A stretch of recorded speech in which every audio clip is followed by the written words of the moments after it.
প্রিয় বন্ধুরা, প্রত্যেকের জীবনেই কিছু প্রশ্ন থাকে সেক্স সম্পর্কিত, কিন্তু আমরা সেটা কাকে জিজ্ঞাসা করব বা কাউকে জিজ্ঞাসা করেও হয়তো তার সঠিক উত্তরটা পাই না। আজ আমি এই ভিডিওতে আপনাদের এরকম 7টি প্রশ্ন এবং তার উত্তরগুলো জানাবো। তাতে করে হয়তো আপনাদের অনেক উপকার হতে পারে। যেই প্রশ্নগুলো হয়তো আপনি কাউকে বলতে পারছেন না বা তার সঠিক উত্তরও পাচ্ছেন না।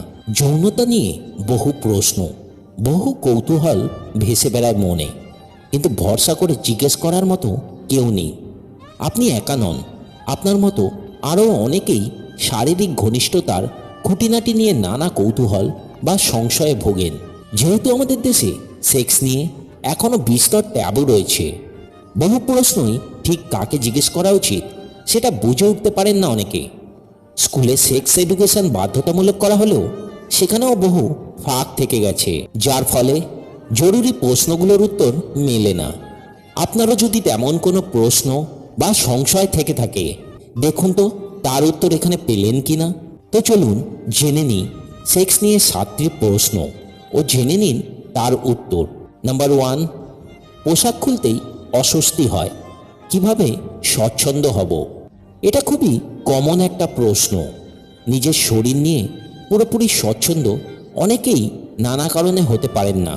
এক্ষেত্রে সবার আগে দরকার পার্টনারের সঙ্গে স্বচ্ছন্দ হওয়া, এবং সেটা শুধু বেডরুমে নয়, বরং বেডরুমের বাইরেও। নিজের কোনো ব্যাপারে আপনি যদি স্বচ্ছন্দ না হন, সেটা নিয়ে সরাসরি পার্টনারের সঙ্গে কথা বলুন। এতে করে আপনার সাংসারিক জীবনে যে অশান্তি হচ্ছে সেটা ঠিক হতে পারে, সাথে পার্টনারের সঙ্গে আপনার সম্পর্ক আরও মজবুত হবে এবং সেক্স জীবনেও নতুন এনার্জি পাবেন। নাম্বার 2, বিছানায় যদি ঠিকঠাক পারফর্ম করতে না পারি। সেক্স নিয়ে যেসব সংশয়ে সাধারণত মেয়েরা ভোগেন, সেই তালিকার প্রথম দিকেই রয়েছে এই প্রশ্নটি। আসলে যৌনতার সঙ্গে আমরা অনেক রকম প্রত্যাশা জড়িয়ে ফেলি, ফলে প্রত্যাশা পূরণ না হওয়ার ভয়টা থেকেই যায়। এক্ষেত্রে প্রথমত বুঝতে হবে সেক্সটা কোনো রকম পারফরমেন্স নয়, ফলে এই পারফরমেন্সটা ভালো বা ওটা খারাপ এরকম কোনো তকমা দেখে দেওয়া যায় না। সেক্স থেকে প্রতিবার আপনি নতুন নতুন অভিজ্ঞতা পেতে পারেন, এটুকুই। সংশয় কাটিয়ে উঠতে পার্টনারের সঙ্গে কথা বলতে পারেন বা পুনরায় পরবর্তী মিলন করতে পারেন। তাতেও কাজ না হলে কাউন্সিলরের পরামর্শ নিতে পারেন। নাম্বার 3, আমার শরীরের গঠনটা কি স্বাভাবিক?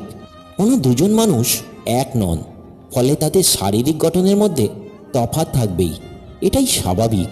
ছেলে হোক বা মেয়ে, ফলে আপনার শরীরের গঠন, লিঙ্গ স্থূল বা ক্ষুদ্র। মেয়েদের ক্ষেত্রে স্তন বা যোনির আকার বা শেপ যেমনই হোক না কেন, আপনি ইউনিক। আর চিকিৎসকেরা বলেন স্তন বা যোনির আকারের আয়তনের ওপর শারীরিক সুখ আদৌ নির্ভর করে না। কাজেই ওসব নিয়ে চিন্তা করবেন না। সবসময় ভাবুন আপনি স্পেশাল, তারপর দেখবেন বাকিটা কতটা সহজ হয়ে গেছে। প্রিয় দর্শক বন্ধুরা, যারা আমার চ্যানেলে প্রথম, তারা এখনই চ্যানেলটা সাবস্ক্রাইব করে রাখবেন, কারণ আপনাদের মোটিভেশন করার সাথে সাথে প্রত্যেক সপ্তাহে আমি আপনাদের জন্য এরকম কিছু সমস্যার সমাধান নিয়ে আসব। তবে হ্যাঁ, প্রত্যেক সপ্তাহে একটি করেই এরকম ভিডিও আসবে, কারণ চ্যানেলে অনেক প্রবীণ মানুষ আছেন যারা আমার চ্যানেলের সাথে জুড়ে আছেন।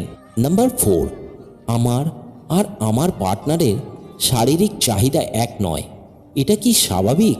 100 বার। দুজন মানুষ আলাদা, কাজেই তাদের লিবিডো আলাদা হওয়াটাই স্বাভাবিক। সত্যি বলতে দুজনেরই শারীরিক চাহিদা পরস্পরের সঙ্গে একদম খাপে খাপে মানানসই, এমন সম্পর্ক খুবই বিরল। আপনার সঙ্গী যত ঘন ঘন শারীরিক সম্পর্ক চান, আপনি হয়তো তা চান না, এমনটা হতেই পারে, অথবা উল্টোটাও হতে পারে। আর এই মিসম্যাচগুলো নিজেদের মধ্যে কথা বলেই সমাধান করা যায়, কারণ সেক্সই শুধু একটা সম্পর্কের শেষ কথা নয়, কিন্তু সেক্সজনিত কারণের জন্য বহু বিবাহ বিচ্ছেদ হয়ে থাকে।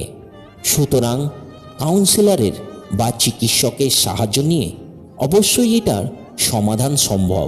নাম্বার 5, আমারও কি এসটিডি হতে পারে? এর হাত থেকে বাঁচবো কি করে? প্রিয় বন্ধুরা, অনেকেই হয়তো জানেন না এই এসটিডি আসলে কি। এসটিডি অর্থাৎ সেক্সুয়ালি ট্রান্সমিটেড ডিজিজ। এইচআইভি বা এইডস কিন্তু একমাত্র এসটিডি নয়। ক্লামাইডিয়া, গনোরিয়া, জেনিটাল হারপিসের মতো নানা ধরনের এসটিডি রয়েছে যা ছোঁয়াচে। তাই ইন্টারকোর্সের পর জল দিয়ে ভেজাই না, ভালো করে ধুয়ে ফেলুন, তাতে ব্যাকটেরিয়া ধুয়ে বেরিয়ে যাবে।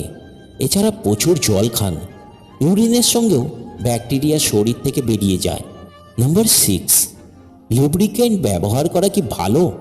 ইন্টারকোর্সের সময় ভেজাইনা স্বাভাবিকভাবেই লুব্রিকেটেড হয়, কিন্তু অনেক সময় মানসিক চাপ বা ফোরপ্লের অভাব অথবা কোনো ওষুধের পার্শ্ব প্রতিক্রিয়া হিসাবে ভেজাইনা শুকনো থাকতে পারে। সেক্ষেত্রে লুব্রিকেন্টটি হবে আপনার সবচেয়ে কাছের বন্ধু। ওয়াটার অথবা সিলিকন বেসড লুব্রিকেন্ট ব্যবহার করুন।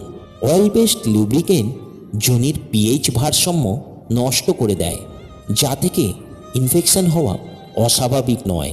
নাম্বার 7, আমার অর্গানিজম হতে সমস্যা হয় কেন? প্রতিবার শারীরিক সম্পর্কেই যে অর্গানিজম হতে হবে তেমন কোনো কথা নেই। সেক্স মানে শুধু পেনিট্রেশন নয়, ম্যাসাজ, ফোরপ্লে, ওরাল সেক্সও অর্গানিজম হওয়ার জন্য খুবই গুরুত্বপূর্ণ। ক্লিটোরিস স্টিমুলেশন করলে আকাঙ্ক্ষা পূর্ণ হওয়ার সম্ভাবনা বেশি।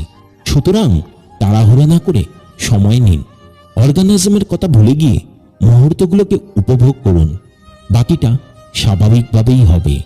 প্রিয় বন্ধুরা, দেখা হচ্ছে আপনাদের সাথে পরবর্তী মোটিভেশনাল ভিডিওতে। ততক্ষণ সুস্থ থাকবেন। আর হ্যাঁ, ভিডিওটি ভালো লাগলে অবশ্যই লাইক করে চ্যানেলটি সাবস্ক্রাইব করে রেখে দেবেন।